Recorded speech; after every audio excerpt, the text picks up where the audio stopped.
வெளியானது மற்றும் ஒரு அதிவிசேட வர்த்தமானி. நாடாளுமன்றம் கலைப்பு, பசில் காட்டமான பதிலடி. தீவிர புயலாக வலுவடையும் காற்றழுத்த தாழ்வு பகுதி.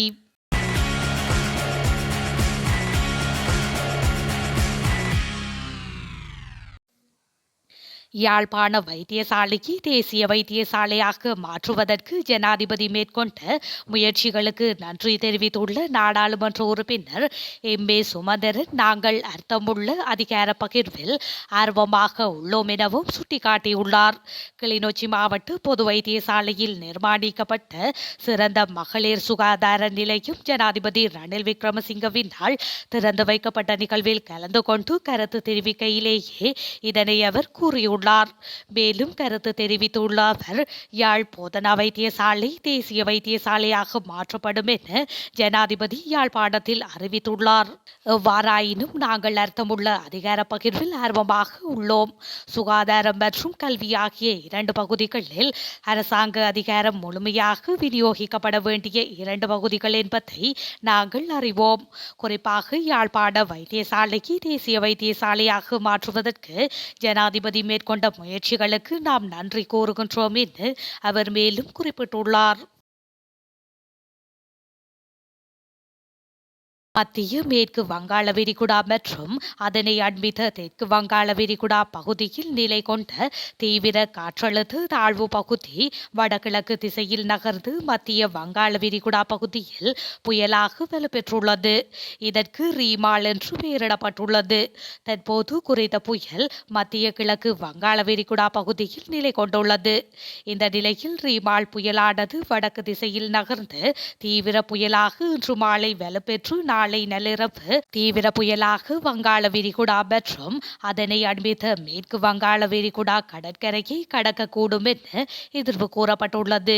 கரையை கடக்கும் போது மணிக்கு 110 தொடக்கம் 120 கிலோமீட்டர் வேகத்தில் காற்று வீசக்கூடும் என இலங்கை வளிமண்டலவியல் திணைக்களமும் இந்திய வானிலை ஆய்வு மையமும் தெரிவித்துள்ளன.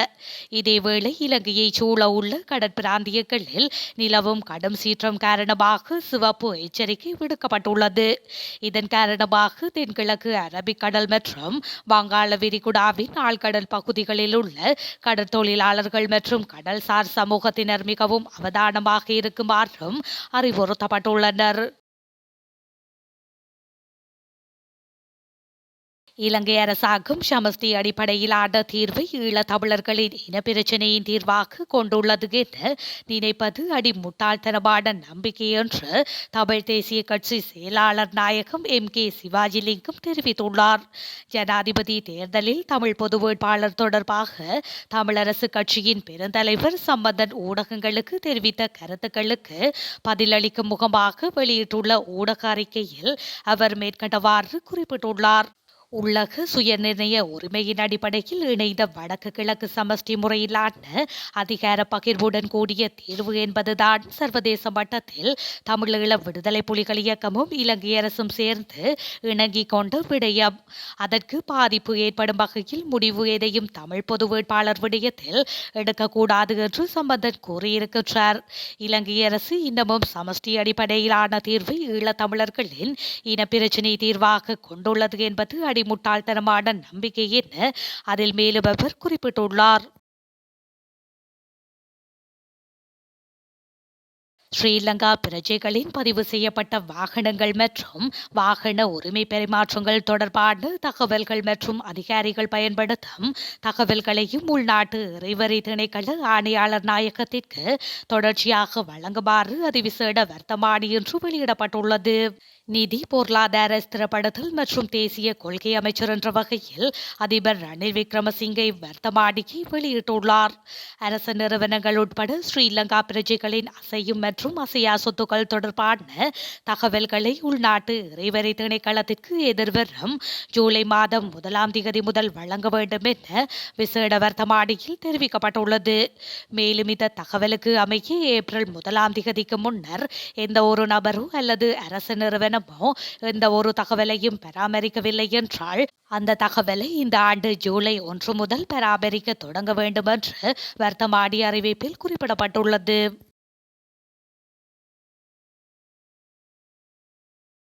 எதிர்வரும் 15ஆம் தேதி நாடாளுமன்றம் கலைக்கப்படும் என முன்னாள் ரஷ்ய தூதுவர் உதயங்க வீரதுங்க தெரிவித்த கதை தமக்கு தெரியாது என ஸ்ரீலங்கா பொதுஜன பெரமுனவின் முன்னாள் தேசிய அமைப்பாளர் பசில் ராஜபக்ஷ தெரிவித்துள்ளார். முன்னாள் ரஷ்ய தூதுவர் உதயங்க வீரதுங்கவின் நாடாளுமன்றம் கலைப்பு கருத்து தொடர்பில் பொதுஜன பெரமுனவின் நாடாளுமன்ற உறுப்பினர்கள் குழுவினால் வினவிய போதே பசில் ராஜபக்ஷ இதனை குறிப்பிட்டுள்ளார். அவரின் கருத்து தொடர்பில் உதயங்க வீரதுங்கவிடம் தான் கேட்க வேண்டும் என அவர் குறிப்பிட்டுள்ளார். எவ்வாறாயினும் தற்போதைய அரசியல் நிலைமைகள் மற்றும் அதனை எவ்வாறு கையாள்வது என்பது தொடர்பில் அதிபர் ரணிலுடனான சந்திப்பின் போது தனது கருத்தை தெரிவித்ததாகவும் பசில் குறிப்பிட்டுள்ளார்.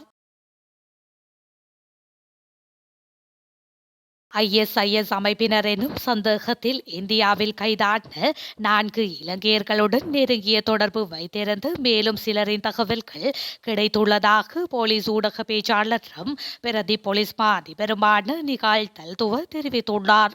இது தொடர்பில் அவர் மேலும் தெரிவிக்கையில், ISIS உறுப்பினர்களுக்கு உதவிய குற்றச்சாட்டில் மாளிகாவத்தை பகுதியில் வைத்து பயங்கரவாத விசாரணை பிரிவினரால் கைது செய்யப்பட்டவரிடம் முன்னெடுக்கப்பட்ட விசாரணைகளுக்கு அமைய இந்த தகவல்கள் கிடைத்துள்ளன.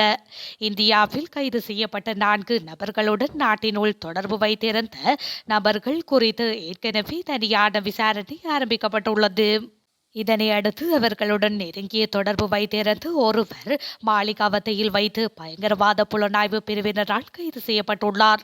இவரே சம்பந்தப்பட்ட 4வருக்கும் விமான சீட்டு வழங்குவது உள்ளிட்ட பல்வேறு உதவிகளை செய்து வந்துள்ளதாக விசாரணை அதிகாரிகள் தெரிவித்துள்ளனர். சந்தேக நபர் தற்போது பயங்கரவாத புலனாய்வு பிரிவில் தடுத்து வைக்கப்பட்டு தொடர்ந்து விசாரணைக்கு உட்படுத்தப்பட்டு வருவதாகவும் அவர்கள் குறிப்பிட்டுள்ளனர். ஓய்வு பெற்ற இராணுவத்தினரை குறிவைத்து ஆழ்கடத்தலின் மூளையாக அடையாளம் காணப்பட்ட சதுரங்க என்ற நபரின் வெளிநாட்டு வேலைவாய்ப்பு நிறுவனத்தை விளம்பரப்படுத்துவதில் ஈடுபட்ட பிரபல இளம் நடிகைகள் பலரிடம் விசாரணை நடத்த குற்றப்புலனாய்வு திணைக்களம் தயாராக உள்ளது. கண்டி கட்டுகஸ்தோட்டை வீதியில் அமைந்துள்ள கட்டடம் ஒன்றில் சதுரங்க என்ற நபரால் வெளிநாட்டு வேலைவாய்ப்பு நிறுவனம் நடத்தப்பட்டு வந்ததாக தெரிய வந்துள்ளது. அந்த வெளிநாட்டு வேலைவாய்ப்பு நிறுவனத்தை விளம்பரப்படுத்த இளம் பிரபல நடிகைகளை அவர் பயன்படுத்திக் கொண்டதுடன் சமூக வலைதளங்கள் மூலம் பெரும் விளம்பரமும் செய்துள்ளதாக விசாரணைகளில் தெரிய வந்துள்ளது.